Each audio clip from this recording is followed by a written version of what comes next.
Então, damos as boas-vindas a todos e a todas. Também aos que estão sentados nas cadeiras que estão vazias, mas que nós ainda não conseguimos ver. Estão muitos sentados. E muitos às cavalitas. Estão muitos às cavalitas. É pena, nós é que ainda não conseguimos ver. Então, nós continuamos a estudar o livro dos Espíritos. Todo mundo já sabe que é o mundo dos Espíritos. O livro e o mundo também. Todo mundo é uma pretensão, mas já uma grande parte. Então vamos hoje já às perguntas 382, 383 e 384. E nestas perguntas de hoje nós vamos falar um pouco pela rama, nós ainda somos muito pequeninos. Vamos falar um pouco então do espírito durante a infância, da utilidade do espírito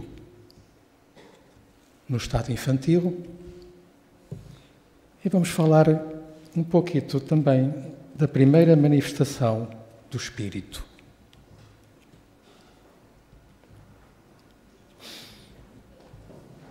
Estamos no capítulo 7º, Retorno à Vida Espiritual, que trata exatamente da infância. E a pergunta 382, Kardec pergunta aos espíritos o seguinte: o espírito encarnado sofre durante a infância com o constrangimento imposto pela imperfeição dos seus órgãos?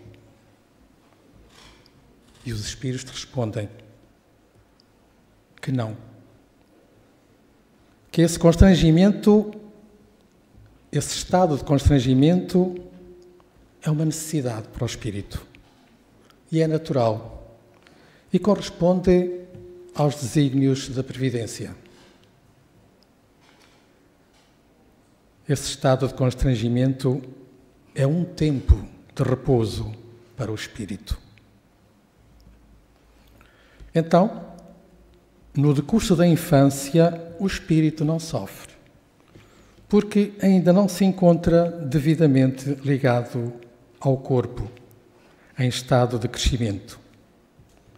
A lei universal que protege a todos tem as suas gradações de eutemia, tem as suas gradações de serenidade, de sossego, de paz interior, que facilita, assim, o estado em que se encontra a alma, o espírito encarnado, em vias, por vezes, de grandes provações. Os meios que aformeseiam o espírito, isto é, que embelezam a vida, são diversos. Uns são mais lentos, outros mais ligeiros. Tudo depende da evolução da alma. E Miramês nos diz que o simples carro de bois, aquele carrinho que antigamente havia nas nossas aldeias, era muito lento na sua marcha. Contudo, a evolução dotou o avião com mais velocidade.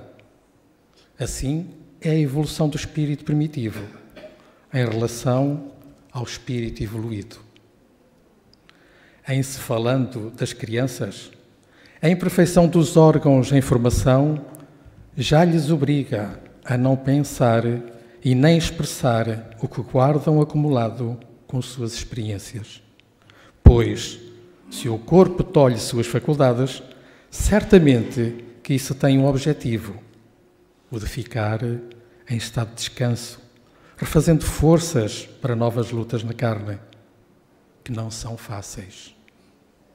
A mensagem do Espiritismo, a mensagem da nossa doutrina à humanidade, é para o devido preparo, principalmente para entender como receber os recém-vindos ao plano terrestre, pois que a eles vai ser entregue o comando de todas as nações, de todos os lares, para que lá, no futuro, vivam na suavidade do amor e da caridade. e Miramês reforça que o constrangimento dos órgãos das crianças é para seu próprio bem. É o refazimento das forças. E ele volta a fazer uma comparação. O soldado na fronte, o soldado na linha da frente, tem as suas horas para preparar o que perdeu nas lutas. A vida na terra é de plena luta. E quem vence a si mesmo, quem vence as suas contradições, quem vence as suas más tendências, quem vence o seu egoísmo, o seu orgulho, os seus menos bons pensamentos, é esse que vence todas essas dificuldades, é esse o maior vencedor. Quando Jesus falou e deu grande importância para as crianças, ele estava-nos ensinando de que deveríamos fazer o mesmo, porque elas, as crianças, são sementes de Deus para a continuidade da mensagem de Cristo. Porém, é necessário que aprendam a viver no ambiente do lar. Uma criança no lar é um encanto em flor, que por muitas vezes, e eu reforço e diria todas as vezes, sustenta a vida dos pais. O seu sorriso é alegria, é vida, que se transmite para os que lhe deram a vida material. É a gratidão em silêncio. Cuidemos bem das nossas crianças e não culpemos a Deus por seus infortúnios quando esses surgirem em nossos caminhos. Nem nos revoltemos com os sofrimentos delas. Deus é justiça e tudo sabe. Porém, cuidemos mais no que se refere à nossa obrigação, para que o seu sofrimento não seja por desmazelo dos pais, porque responderemos sempre pelo que deixarmos de fazer. Tal é a lei. Na pergunta 353, Kardec pergunta aos espíritos: qual é, para o espírito, a utilidade de passar pela infância? E os espíritos respondem: encarnado ou reencarnado com o fim de se aperfeiçoar, o espírito é mais acessível durante esse tempo às impressões que recebe e que podem ajudar o seu adiantamento, para o qual devem contribuir os que estão encarregados de sua educação. Então, a utilidade do espírito passa pelo estado da infância. E esse estado é de sensibilizar a alma para o seu aperfeiçoamento, para o seu melhoramento, pois a sua debilidade nos primeiros anos de vida o torna mais flexível, mais acessível aos conselhos, aos ensinamentos da experiência daqueles que devem fazê-lo progredir. É nessa fase tenra da vida que se pode reformular o seu caráter e reprimir as suas más tendências.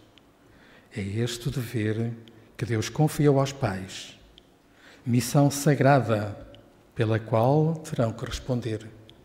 E então, lá vem a tal perguntinha difícil da nossa consciência, que é: o que fizeste com as crianças que te confiei para cuidares? É esta pergunta que muitas vezes é feita à nossa consciência.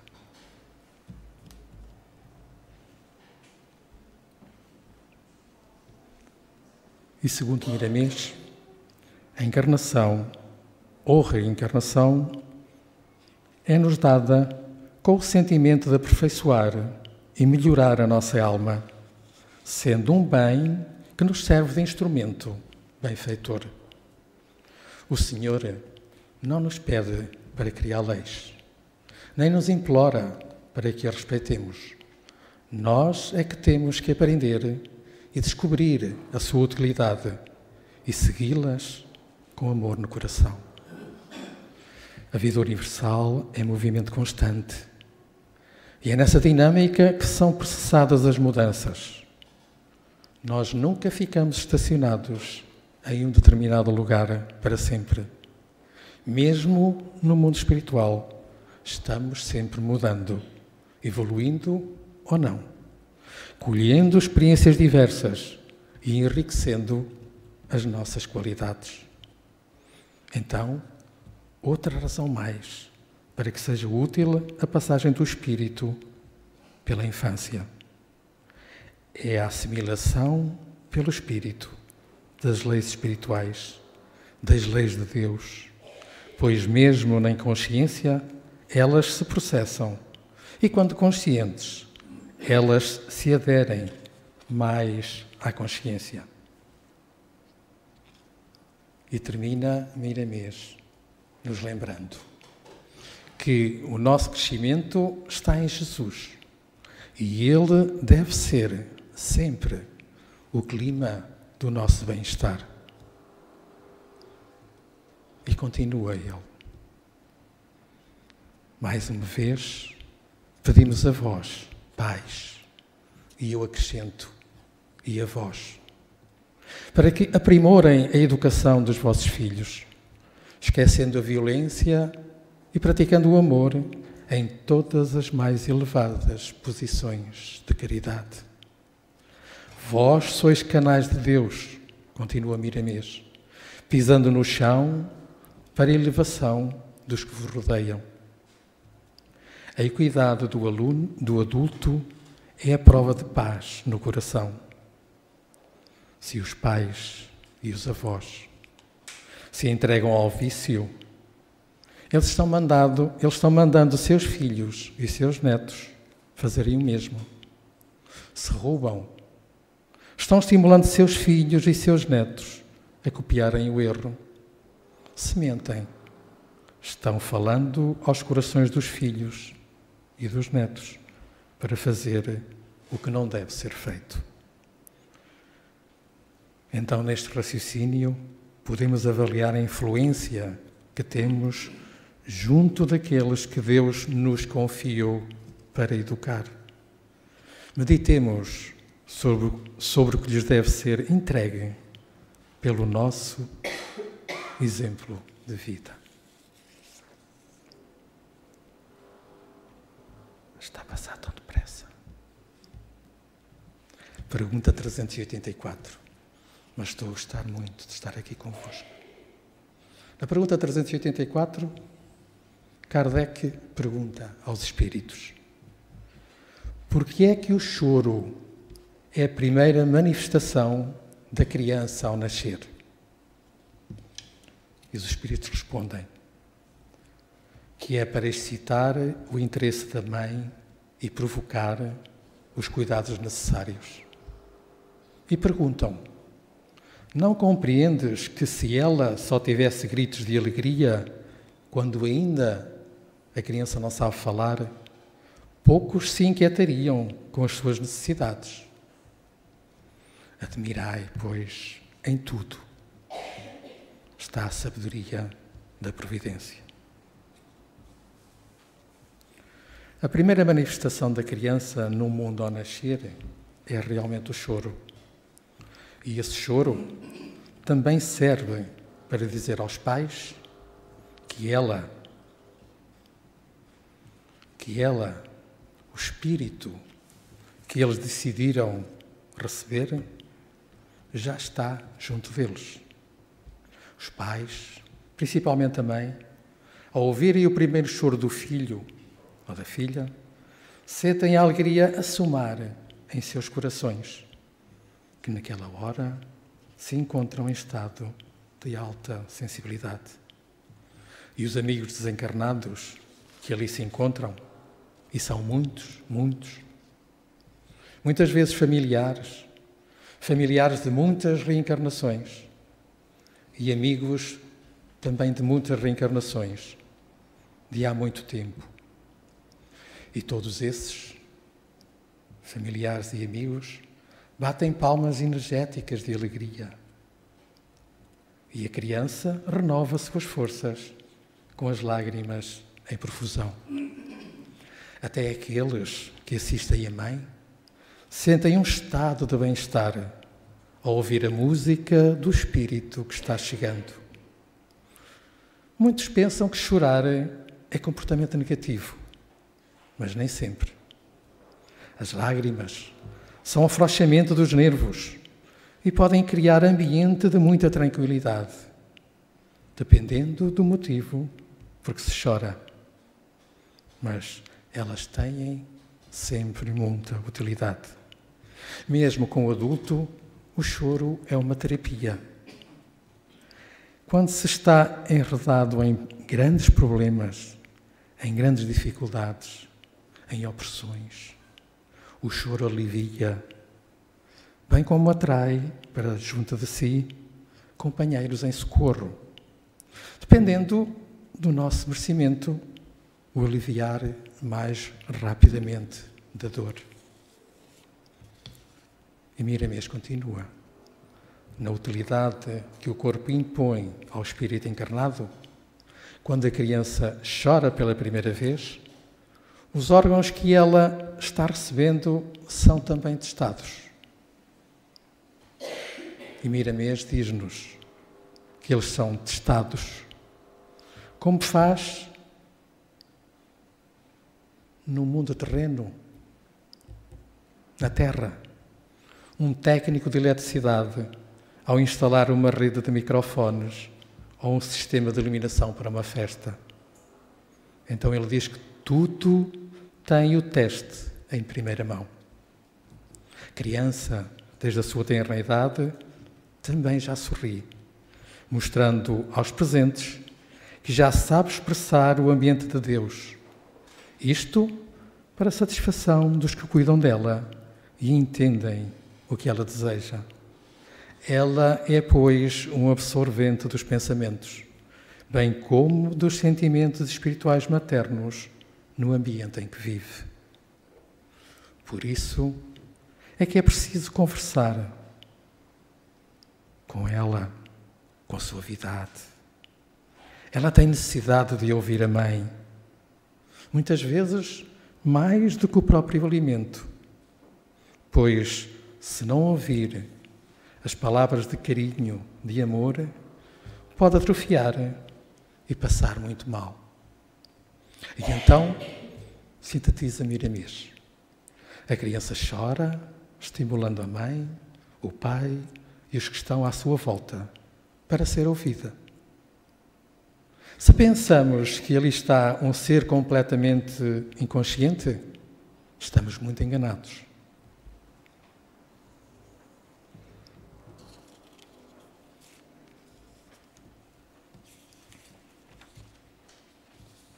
Ali,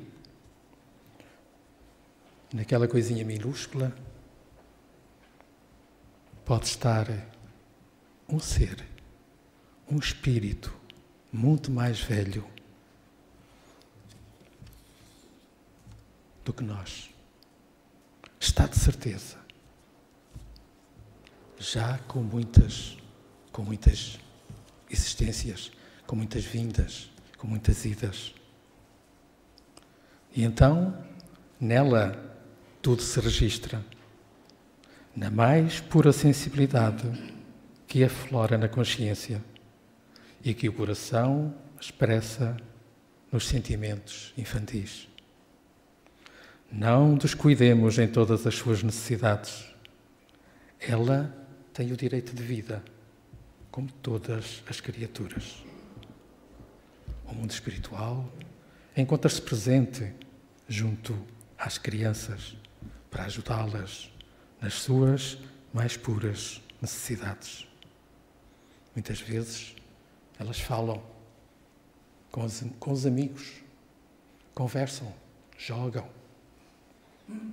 Até aos 7 estão muito mais ligadas ao mundo espiritual do que ao mundo de cá. A mãe, quando conversa com os filhos, em muitos casos, serve de médium a fim de transmitir a mensagem do plano espiritual. Há vida em formação. Muito importante, as mamães.